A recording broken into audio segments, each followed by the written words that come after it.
Without being able to buy parts to repair this Bugatti, it seemed like an impossible rebuild. And on top of that, even if we were able to buy parts, they were just extortionate. What happens when one man challenges one of the world's most exclusive car manufacturers and refuses to back down? A wrecked Bugatti Chiron, declared beyond saving, became the center of a battle over control, ownership, and the right to repair. As Matt Armstrong rebuilt the hypercar without factory support, Bugatti fought to protect more than its reputation. Why was the car blacklisted?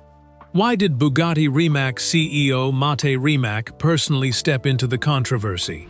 And could one independent rebuild change how every hypercar owner is treated? This is more than a restoration.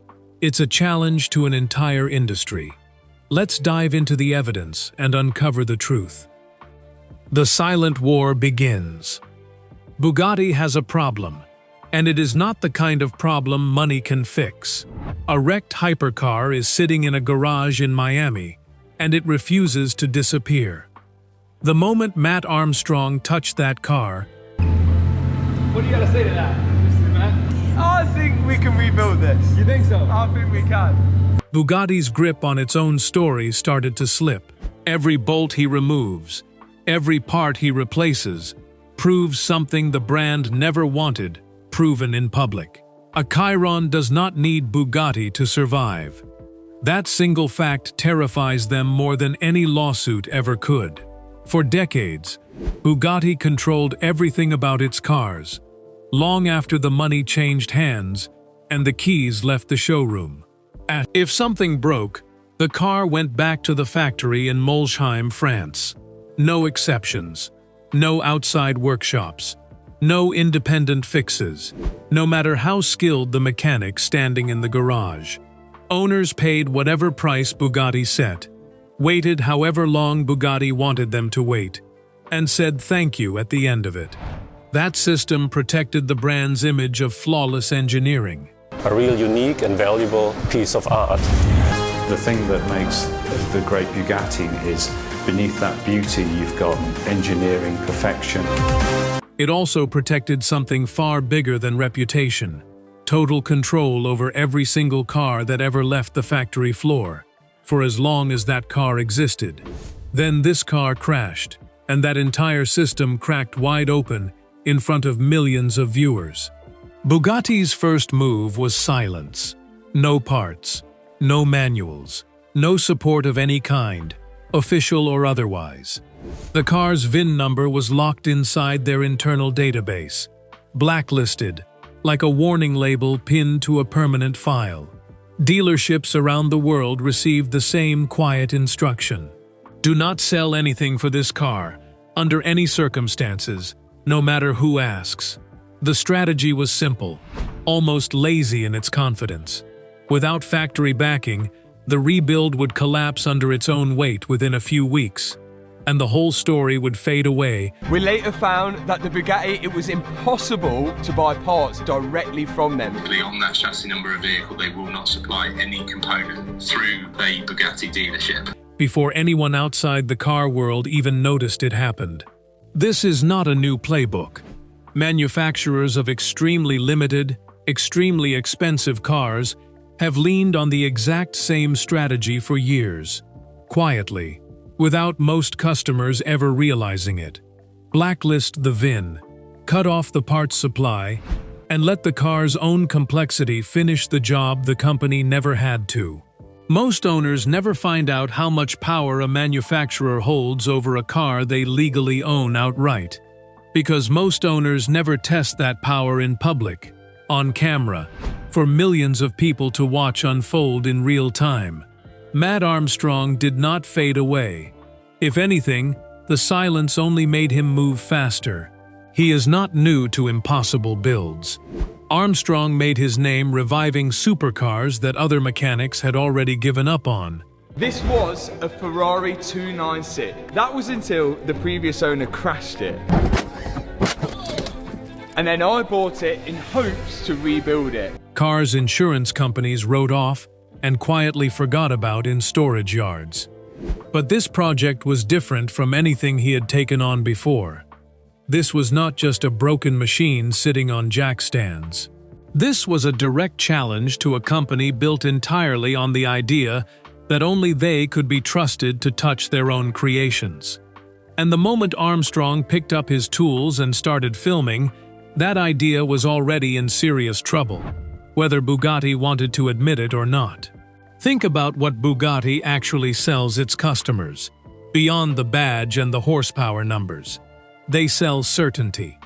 A promise that a car this expensive will always be looked after by the people who built it, no matter what happens on the road. That promise only works if owners believe there is no other option. That Molsheim is the only door they can ever walk through. A garage in Miami, filmed for millions of strangers to see, quietly breaks that promise in front of the exact people Bugatti relies on most. Future buyers deciding where to spend their next several $1,000,000. The crash that started everything. To understand why Bugatti is this rattled by one garage rebuild, you have to go back to where this entire saga began, long before anyone was talking about titanium bolts, blacklisted parts, or a CEO watching YouTube videos late at night.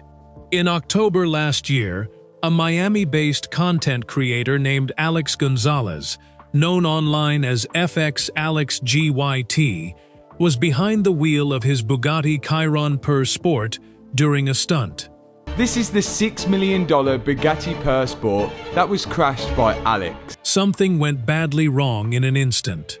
The front end folded inward under the impact. The airbags fired violently. The horseshoe grille, the single most recognizable symbol on any Bugatti ever built, was smashed almost beyond recognition. Bugatti flew in a damage expert straight from Paris to inspect the wreckage in person. His verdict came back final and absolute: total loss. The car was handed a salvage title and shipped off to a Copart auction, the kind of place where wrecked vehicles usually reach the end of their story for good, sold off in pieces or left to rust. By every normal measure, that should have been the last anyone ever heard of this particular Chiron.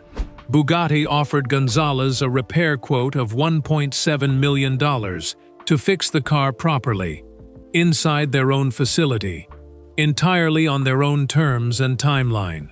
Gonzalez said no. That single decision changed the entire direction of this story. The moment he turned down the factory repair, the VIN was locked permanently, and every legal path back to genuine Bugatti parts closed shut behind him for good. Most owners, even wealthy ones with millions to spare, would have walked away right there and quietly absorbed the loss. Gonzalez did not. Part of that decision came down to identity. Bugatti, you don't want to sell me okay, no problem. You know, I've been a follower of Bugatti. I've been a brand representative of Bugatti for a very long time. I'm always wearing the hat, Bugatti fucking hoodie, but no longer, all right? It's fucking war. Not just money. Gonzalez had built an entire online presence around this car and the lifestyle it represented. Watching it get crushed for scrap or handed back to the factory to be repaired in total silence with no cameras allowed anywhere near it felt like losing more than a vehicle. It felt like losing the story itself, the exact thing his audience had shown up for in the first place. Walking away quietly was never really an option for someone whose entire brand was tied to this specific hypercar. That is exactly when Matt Armstrong entered the picture. Known across YouTube for reviving machines other mechanics call unfixable, Armstrong flew from the United Kingdom to Miami the moment word of the wrecked Chiron reached him. He did not promise Gonzalez a factory-perfect result, and he never once pretended otherwise on camera. What he promised instead was something far rarer in this industry: complete transparency, from the very first bolt to the very last. Every part removed, every mistake made along the way, every fix attempted would be filmed in full and shown to the world, mistakes and all, with nothing hidden. Gonzalez wanted control back over a car he had already paid millions of dollars for. Armstrong wanted the kind of defining challenge that could shape the rest of his career. So far on the Bugatti, the only thing that we've actually needed to repair is the gearbox bracket. It's going to get a lot harder, especially without Bugatti's help. Bugatti, watching quietly from a distance, wanted neither of them anywhere near that car ever again. And it explains why so many people online sided with Gonzalez the moment they learned it. A repair through official channels would have cost almost as much as buying a second Chiron outright, on top of the money already sunk into the first one. Meanwhile, the car sat there in pieces, worth a fraction of its original price on paper, but still capable of running again if someone was willing to put in the work no factory would touch. That gap between what the car was worth broken and what it could be worth running is exactly where Armstrong saw his opportunity, and exactly where Bugatti saw its authority slipping away. Rimac enters the fight. Bugatti's silence did not last long. It could not once the whole world started paying attention. As Armstrong's videos began pulling in millions of views, something unusual happened. Something that had genuinely never happened before in a case like this one. Mate Rimac, the CEO of Bugatti Rimac himself, started watching. Two companies, it's Bugatti Rimac and Rimac Technology. And now I just appointed finally a CEO for Rimac Technology, so... Not through a spokesperson issuing carefully worded statements. The man running one of the most exclusive hypercar companies on the entire planet was personally following a garage rebuild in Miami, video after video, comment section after comment section. Then Rimac went further than almost anyone expected him to. He addressed the project directly, laying out genuine safety concerns instead of simply issuing quiet threats through lawyers. He pointed to a shattered gearbox housing and structural damage inside the monocoque, the carbon fiber shell that holds the entire car together and is specifically designed to protect a driver's life. It was the kind of mistake that could end in real tragedy, not just public embarrassment for either side. But Rimac did not stop at criticism alone. He offered Armstrong a genuine alternative: fly the car to Bugatti's own facility in Molsheim, France, where trained technicians with proper factory equipment could finish the entire job the right way. They have to split the car in half. You can't do that in a garage. There's just a few places in the world with the right equipment and only a few people in the world with the right training to be able to do that. Start to finish. Armstrong turned it down without much hesitation. Sending the car to France would have solved the safety questions, but it would have handed something else back to Bugatti entirely: the story. Once the Chiron disappeared behind factory doors, there would be no more filmed updates. It would simply vanish, the same way every previous factory repair on every other Bugatti had vanished, with an official statement released only once the work was already finished and priced. That silence was exactly what Armstrong and Gonzalez had refused from the very beginning. He admitted, openly and without hiding it from his audience, that his rebuild would never fully match Bugatti's internal engineering standards, and he never claimed otherwise. He was not chasing perfection. He was chasing proof that this car could run again at all, under any conditions, using whatever parts he could realistically find or fabricate himself. Armstrong later compared his ongoing back and forth with Rimac, cordial enough in public interviews, but pulling in entirely opposite directions once the cameras stopped rolling. Underneath all the polite, measured words was a much bigger, much sharper question. If Armstrong finishes this build without a single genuine Bugatti part, what exactly is Bugatti still protecting? Is it really their engineering standards, or is it their control over every single owner who ever writes a check for one of their cars? Rimac raised a scenario during one interview that cut straight to the heart of the disagreement. What happens if this rebuild fails later, on a public road, with a family nearby? A headline blaming Bugatti for a crash involving a car the company never touched would still damage the brand, fairly or not, simply because the name on the hood is instantly recognizable. Armstrong pushed back on that logic just as hard, insisting he was taking full personal responsibility for every decision made inside that workshop. Both men could see exactly where the other stood. Neither one was willing to give any ground. Public reaction to the standoff split almost straight down the middle, and that split says a lot about how people actually feel about big brands controlling what happens after the sale. Here is the front half of a Bugatti Chiron Sport, and here is the rear half of a Bugatti Chiron Sport, and today we've got to connect both of them together.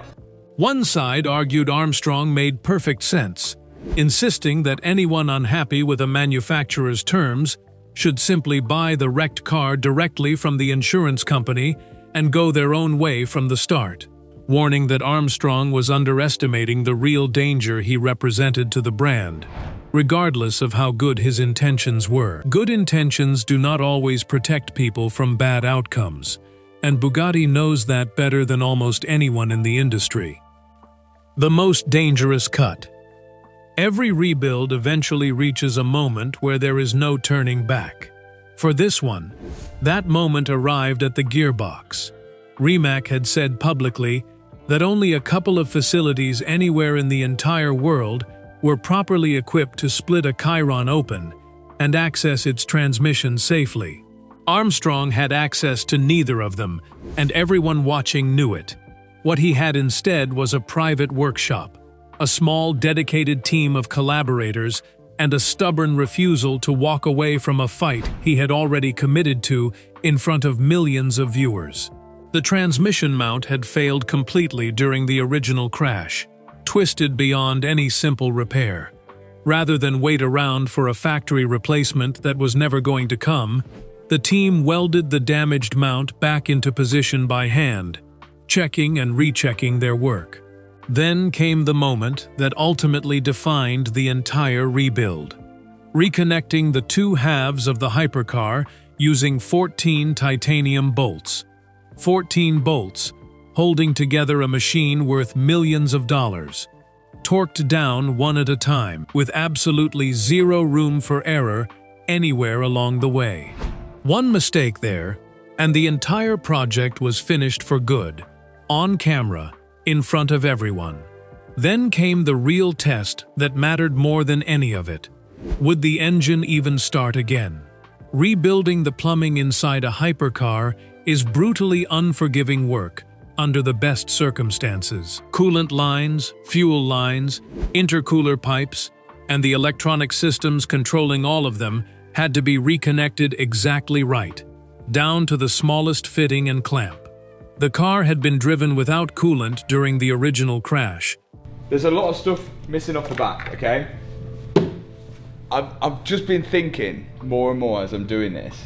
Alex drove this car a lot without any coolant in, raising real fears that heat damage had already doomed the engine long before Armstrong ever got near it. A length of ordinary brake hose, nothing Bugatti ever designed, tested, or approved for that exact job. Small workarounds like that kept stacking up, one after another, week after week. New airbags, sourced not from Bugatti at all but pulled instead from an Audi A3. A custom exhaust system, built entirely from scratch after the original was destroyed, beyond any hope of repair. Even the accelerator pedal, the single component controlling all that raw horsepower, not the exotic billet aluminum most fans had always assumed sat inside a multi-million-dollar hypercar. Online rumors briefly spread that a hairline crack had appeared somewhere on the rebuilt car, the kind of fine, thread-like crack that can sometimes signal a much deeper structural failure underneath. For a project already sitting under this much public scrutiny, that single rumor alone could have ended everything overnight. It turned out to be completely false, but for a few tense days, nobody involved in the build could say for certain either way, and the comment sections filled up fast, with people convinced the whole rebuild was finally about to fall apart for good. None of these fixes happened in isolation, and none of them happened without outside help Bugatti had no control over. A specialist shop called Valvetronic stepped in to fabricate the custom exhaust system from scratch. A mechanic known simply as Bob, running a business called the Machine Shop, played a critical role in getting the engine running again after months of setbacks nobody outside the workshop fully understood. This rebuild was never a one-man project, whatever the headlines suggested. All willing to work on a car the biggest name in hypercars had already declared beyond saving. Then, after months of setbacks, delays, and quiet doubt from every direction, the engine finally turned over. It fired. A deep, throaty sound rolled out of a car Bugatti. In an official statement, nobody involved in this rebuild ever forgot. Ownership on trial. Success did not mean the danger was finally over. Not even close. Late in the rebuild, Armstrong made a mistake that nearly unraveled everything he had already accomplished up to that point. While reassembling the body panels, his team accidentally crushed a fuel tank pressure sensor between two sections of the car during reassembly. One small, easily forgotten part, buried deep inside a hypercar that had already been pulled apart and rebuilt twice from the ground up. For a project already running on borrowed time and constant public attention, a setback like that could have quietly ended the entire effort right there. Instead of tearing the whole car open again from scratch, Armstrong replaced the damaged sensor and carefully cut a small access point into the body, so the exact same mistake could never happen a second time going forward. It was not the kind of solution Bugatti's own factory engineers would ever put their official name on. But it worked, and it quietly proved something the brand still refuses to admit out loud in any statement. This car can survive without them, whether they approve of it or not. Every one of these small, unglamorous fixes tells the same larger story. A brake hose standing in for a Bugatti-engineered coolant line. An Audi airbag doing the job of a part that costs a fortune through official channels. A hand-cut access panel solving a problem factory manuals were never written to address. None of it looks impressive on a spec sheet, and none of it was ever meant to. It was meant to work, and every single time, it did. That is the real reason Bugatti wants this rebuild stopped, and it was never really about a broken gearbox or a single locked VIN number.